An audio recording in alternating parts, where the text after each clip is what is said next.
Item ಯಾವುದೇ ಇರಲಿ try ಮಾಡಿ ಆಚಿ ಚಿಕನ್ ಮಸಾಲಾ. ಮೇ 20ನೇ ತಾರೀಕು ರೋಡಿಗಿಳಿಯೋದಿಲ್ವಾ ಕೆಎಸ್ಆರ್ಟಿಸಿ ಹಾಗೂ ಬಿಎಂಟಿಸಿ ಬಸ್ಗಳು ಅಂತ 4 ನಿಗಮಗಳ ಬಸ್ಗಳ ಸಂಚಾರ ಸಂಪೂರ್ಣ ಸ್ಥಗಿತಗೊಳ್ಳುತ್ತಾ? ಹಾಗಾದ್ರೆ ಪ್ರಯಾಣಿಕರ ಕತೆ ಏನು? ಬಸ್ಗಳನ್ನ ನಂಬಿ ಜನ ರೋಡಿಗೆ ಬಂದ್ರೆ ಪರದಾಡುವುದು ಫಿಕ್ಸ್. ಹಾಗಾದ್ರೆ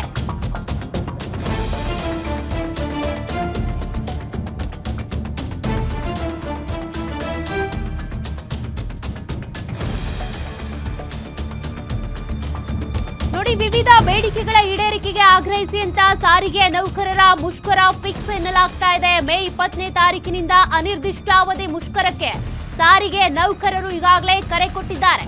ಒಂದು ವೇಳೆ ಸಾರಿಗೆ ಮುಷ್ಕರ ಇದೇ ರೀತಿ ಕಂಟಿನ್ಯೂ ಆದ್ರೆ, ಅನಿರ್ದಿಷ್ಟಾವಧಿ ಆಗ್ಬಿಟ್ರೆ ಪ್ರಯಾಣಿಕರ ಕತೆ ಏನು? ಸಾರಿಗೆ ಮುಷ್ಕರದ ಬಗ್ಗೆ ಇವತ್ತು ಮಧ್ಯಾಹ್ನ 3 ಗಂಟೆಗೆ ಮಹತ್ವದ ಸಭೆ ಇದೆ.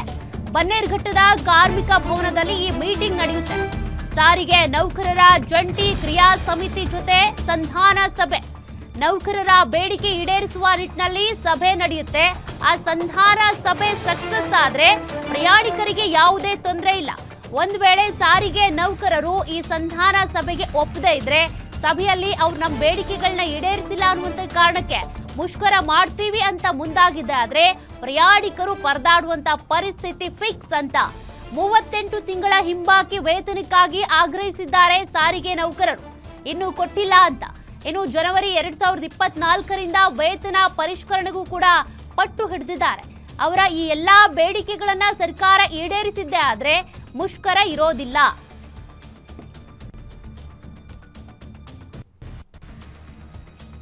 ಮತ್ತಷ್ಟು ಡೀಟೇಲ್ಸ್ ಕೊಡ್ತಾರೆ ಮೆಟ್ರೋ ಬ್ಯೂರೋ ಹೆಡ್ ಉಲ್ಲಾಸ್. ಸಾರಿಗೆ ಮುಷ್ಕರ ಫಿಕ್ಸ್. ಹಾಗಾದ್ರೆ ಪ್ರಯಾಣಿಕರಿಗೆ ಪರದಾಡುವಂತ ಪರಿಸ್ಥಿತಿ ಎದುರಾಗುತ್ತಾ? ಇವತ್ತಿನ ಸಂಧಾನ ಸಭೆಯಲ್ಲಿ ಏನಾಗಬಹುದು ಅಂತ? ಸಾರಿಗೆ ನೌಕರರು ಪ್ರಮುಖವಾದಂತ 2 ಬೇಡಿಕೆ.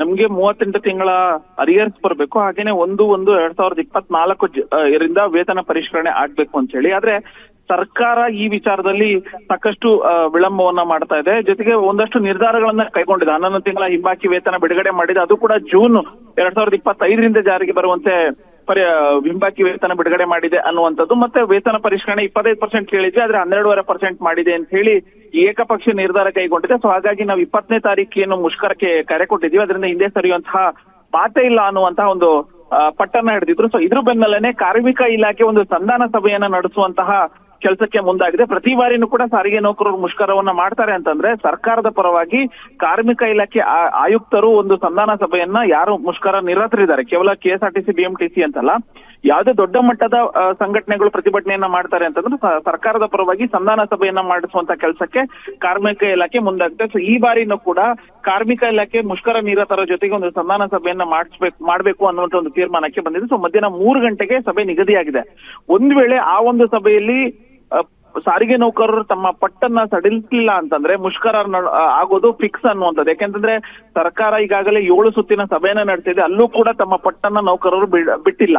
ಸೊ ಈಗ ಕಾರ್ಮಿಕ ಇಲಾಖೆ ಅಧಿಕಾರಿಗಳು ಕೂಡ ನಡೆಸುವಂತ ಸಭೆಯಲ್ಲಿ ಮುಷ್ಕರದಿಂದ ಯಾವ ರೀತಿಯಾದಂತಹ ಸಾರ್ವಜನಿಕರಿಗೆ ಸಮಸ್ಯೆ ಆಗುತ್ತೆ, ಇವೆಲ್ಲವನ್ನು ಕೂಡ ಮನವರಿಕೆ ಮಾಡಿಕೊಡುವಂತ ಕೆಲಸವನ್ನ ಮಾಡ್ತಾರೆ. ಆದ್ರೆ ನೌಕರರು ನಾವು ನ್ಯಾಯಾಂಗ ಆದೇಶ ಬಂದ್ರೂ ಕೂಡ ಪ್ರತಿಭಟನೆಯನ್ನ ಮಾಡಬಾರ್ದು ಅಂತ ಹೇಳಿ ಆದೇಶ ಬಂದ್ರೂ ಕೂಡ ನಾವು ಪ್ರತಿಭಟನೆಯನ್ನ ಮಾಡ್ತೀವಿ ಅಂತ ಹೇಳಿ ಪಟ್ಟನ್ನ ಹಿಡಿದಿರೋದ್ರಿಂದ ಸೊ ಇವತ್ತಿನ ಮುಷ್ಕರದ ಮೇಲೆ ಮುಷ್ಕರದಲ್ಲಿ ಯಾವ ರೀತಿ ಅಂದ್ರೆ ಇವತ್ತಿನ ಸಭೆಯಲ್ಲಿ ಯಾವ ರೀತಿಯಾದಂತ ಚರ್ಚೆ ಆಗುತ್ತೆ ಅನ್ನುವಂಥದ್ದು ಗಮನಿಸಬೇಕಾಗುತ್ತೆ. ಒಂದು ವೇಳೆ ಸರ್ಕಾರ ಏನು ಈಗಾಗಲೇ ಬೇಡಿಕೆಗಳನ್ನ ಈಡೇರಿಸಬೇಕು ಅಂತ ಹೇಳಿ ಒಂದಷ್ಟು ಬೇಡಿಕೆಗಳನ್ನ ಹೇಳಿದೆ ಅಲ್ವಾ, ಅಂದ್ರೆ ಒಂದಷ್ಟು ಡಿಮ್ಯಾಂಡ್ ಗಳನ್ನ ಹೇಳಿದೆ.